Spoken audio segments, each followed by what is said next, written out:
welcome back to my channel. I hope you're all having a fabulous day. As always, today's video is one that I have been so excited to film for like a couple weeks now. I've been really excited about this video, and it's going to be apartment hunting do's and don'ts. So some of you know that I'm in the apartment community industry, multifamily industry, property management industry. All of those things are all to mean that I work on an apartment community. I am an assistant property manager, and I've worked on apartment communities for 5 years. I've worked at 4 different communities. 4? Yes. 3 or 4, I can't remember. 3 or 4 different communities, and during that time I've learned a lot. I've also rented my own apartment, so I thought I would have a really good insight into helping you kind of come up with questions to ask, what to make sure that you have before you even go looking for apartments, stuff like that. So let's go ahead and get started. So there are 2 main things that you need to know before you ever start looking at apartments. The first thing of those is know your budget. Knowing your budget is the most important thing that you can do. There is nothing worse than going to look for an apartment and then not being able to afford it. It doesn't fit in your monthly budget, and you are just distraught, and you're like, why can't I afford this beautiful apartment? Like, that is what I want, but I can't afford it. And there's nothing worse than that. Like, that is a horrible feeling, and I feel bad whenever people come in and they don't know their budget and they're like, I don't know. And I'm like, you gotta know how much you want to spend. Like, that's just finance 101. Don't get yourself caught up into this gorgeous, elaborate apartment that you can't afford, and you end up with an eviction or a huge balance that you can't pay off. Like, don't do that to yourself. Be smart, have a budget, and know what you can and cannot afford before you ever look at any apartments. It's smart. The second thing I would suggest is to know your credit score and what's on your credit report. Now, this one is not necessarily a necessity. It's just over the years of working in this industry, I've noticed that is something a lot of people don't know. A lot of people don't know what's on their credit report. A lot of people don't know their credit score, and I think it's really sad that they don't. I am 23, and I look at my credit score at least once a week because I want to make sure that my credit going out of the gate is good credit. I don't want to have to be in my 30s and 40s and fixing a whole bunch of stuff that I did to my credit score when I was in my 20s, and I want to preach that to everyone out there, because if you don't have good credit, you cannot get an apartment, you cannot get a house. Like, it is just so entirely difficult to do any of those things if you don't have a good credit score. A credit score can make or break you. Honestly, it could. So that is something I'm like, know what's on your credit report. Know it, because you need to know what's on there. A website that I use, which is completely free, is creditkarma.com. I will leave the link to it down below so you can check it out. And they actually email me updates whenever something changes on my credit report. Like, if something gets on there, they'll email me an update and be like, should this be there, or should you call them and get it taken off, or figure out why it's on your credit report, stuff like that. Also, if my credit score goes up or down, they let me know that, hey, your credit score has changed. You've gone up 3 points, or you've gone down 3 points, and you need to go look at that. So I think it's really cool that they do that and they stay on top of it. And like I said, it's a free website. So I highly encourage you to go check that out. If you don't know what's on your credit report, you need to know. And you need to know before you go look at apartments, so that you don't look at this grandiose apartment that you can afford, but your credit is jacked up. Don't do that to yourself. Don't do that.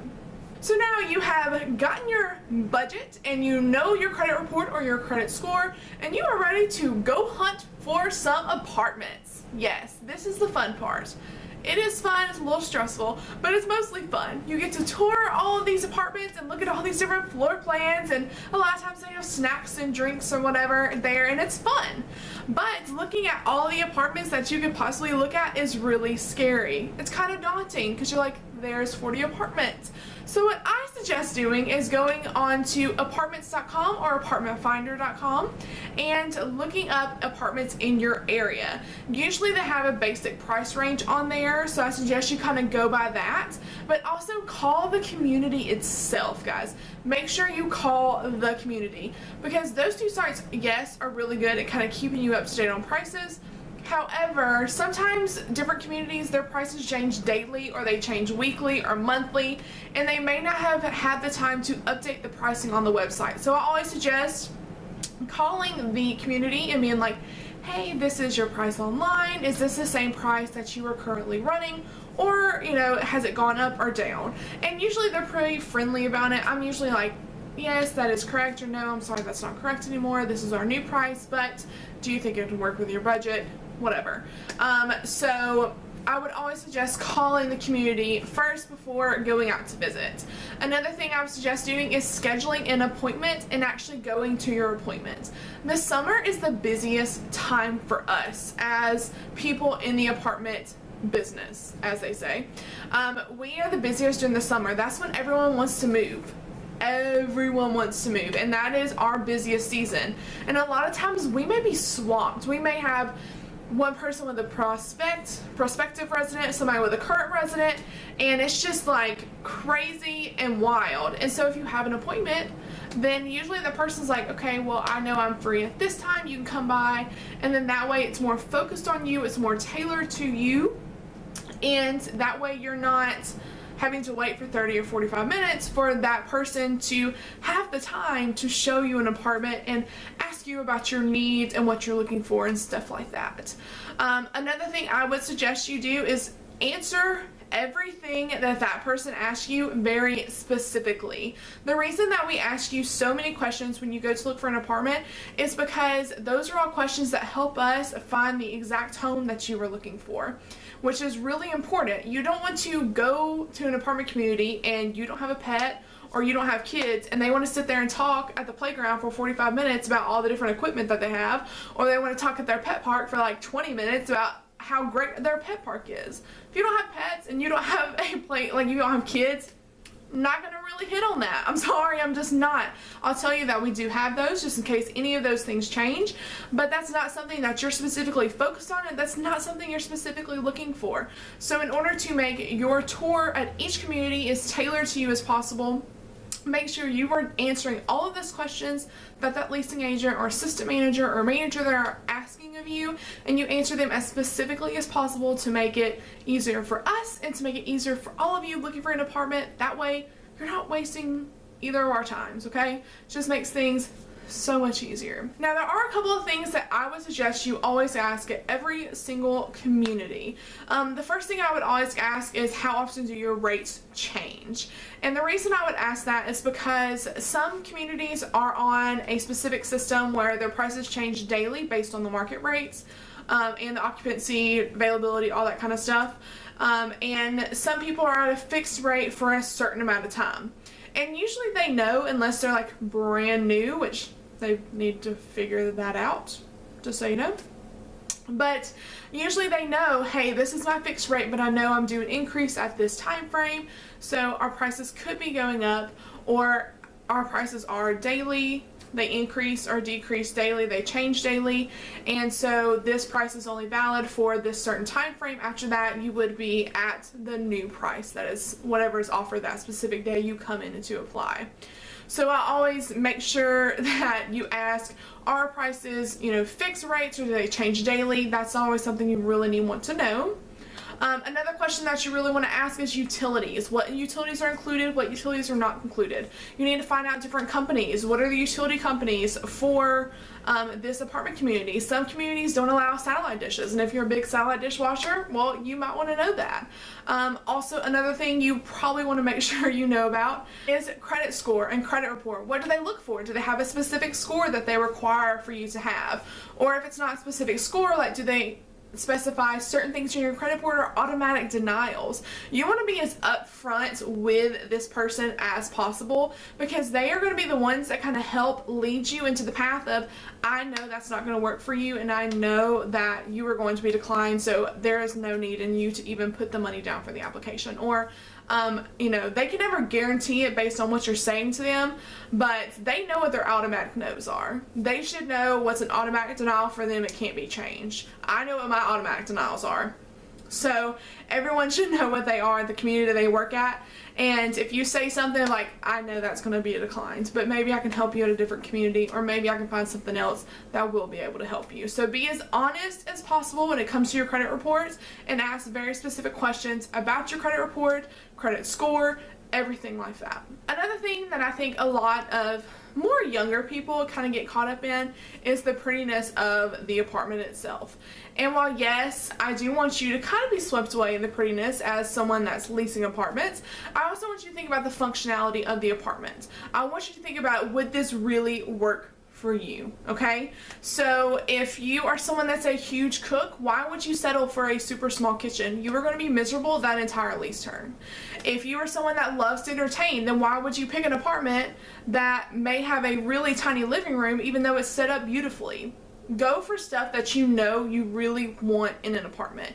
Don't get caught up in the pretty furniture, because a lot of times they put pretty furniture in there to see how your apartment would look, but also kind of be like, you know, it looks so good, oh my gosh. But think about the furniture that you currently have. Think about the functionality of the apartment and would it actually function for your lifestyle, for you, your family, whoever's going to be living there. You need to think about that and not get swept away in the prettiness of all of it. Because yes, it can be extremely beautiful, but if it's a bedroom size that won't even fit your king bed, then why are you doing that? Are you going to sell your bed? Are you planning on selling your bed? Like, you just need to think functionally and logically when it comes to apartment hunting and not just look at the pretty stuff. And if you have a really good leasing agent, they are usually really good at to help you. I know me personally, when you come to look in a community with me or you come to look in an apartment with me, I'm like, well, what kind of furniture do you have?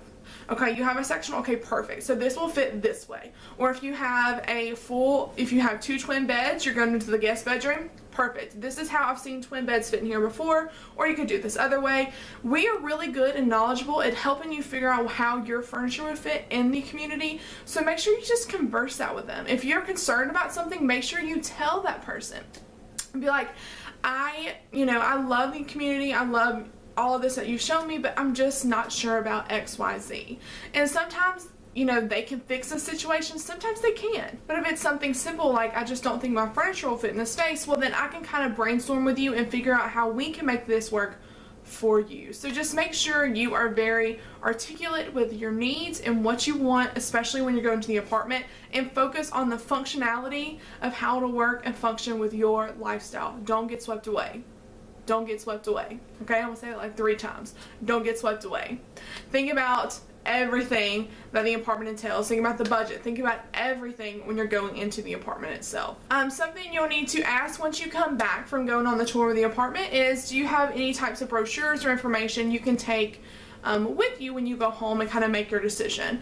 Typically people have a floor plan, they have a pricing sheet. Usually they'll give you a paper application. Some will just say it's online so you can look at it online. They also may have amenities and stuff like that, so you can kind of remember each apartment as you go about, because I promise you, you will forget.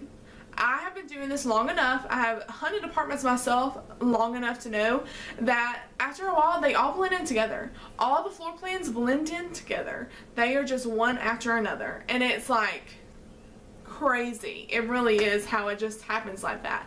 So it's really good to make sure that you do get that information just to kind of refresh your brain when you're thinking of, oh, that was that apartment, we liked this, we didn't like that. And it's good to take notes while you're on the tour too. A lot of times I don't mind, I'll give you like a binder that I have that has nothing in it, and I'll just be like, you want some paper? Here you go.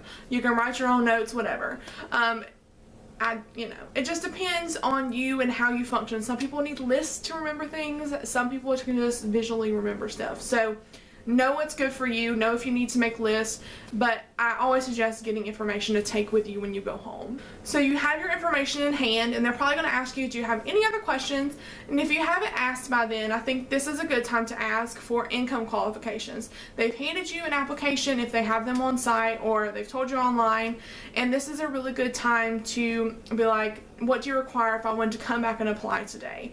Some communities ask for you to have a month worth of pay stubs. Some say 2 weeks, or your last 2 recent pay stubs. Some say 3 months worth of pay stubs. It just depends on that specific community's rules and regulations and what they need to qualify you. So that's a really good thing to, like, if I wanted to come apply today, what do I need to come back and bring? And usually they'll tell you off the bat, but sometimes we don't always remember to be like, okay, you need to bring X, Y, Z. So it's really good to be like, okay, you've given me all this information. What do I need to bring back if I want to apply today? You also need to ask them, do they accept checks, money orders, cashier's checks? What do they accept for your application fees, deposits? Do they want them in 3 separate things? Do they have an administration fee? All those kinds of things are things you need to ask, and make sure you have asked by the time you leave the office. I say ask those at the very end because those are the most important things for the next step. So once you find the apartment that you love, you will bring your application back, you will return it into them, and then you will wait for them to give you a call, or you can contact them, however y'all have set it up. And from there on, I would definitely ask them, you know, what are specific things that I need to have when I move in. Some companies I work for require that you have your power account number. I know some others in the area require that you have renter's insurance. They also require that you have like your gas company account number, your utility basically approval that you've gotten your utilities turned on basically. So you definitely want to ask, okay, I'm approved, now what do I need to have for my move-in date? You get there, you move in, flawless. Love it, you're very happy. So I hoped all of these tips kind of helped you. This is going to be a little bit of a longer video, but I really just wanted to put all of this out to all of you because I know that for me, the summer months are the busiest time for me, but that's only because I know a lot of people move in the summer, and I just thought it'd be really helpful since I'm actually in the apartment industry, so I can really help you out with all these tips and tricks that I have learned or I've witnessed from people that have come in my office. And so yeah, that's what this video is all about. If you enjoyed this video, please give it a thumbs up. If you have any other tips or tricks to tell anyone else, leave them down below in the description. Be sure to subscribe to my channel right up there, and I will check you guys later. Bye guys!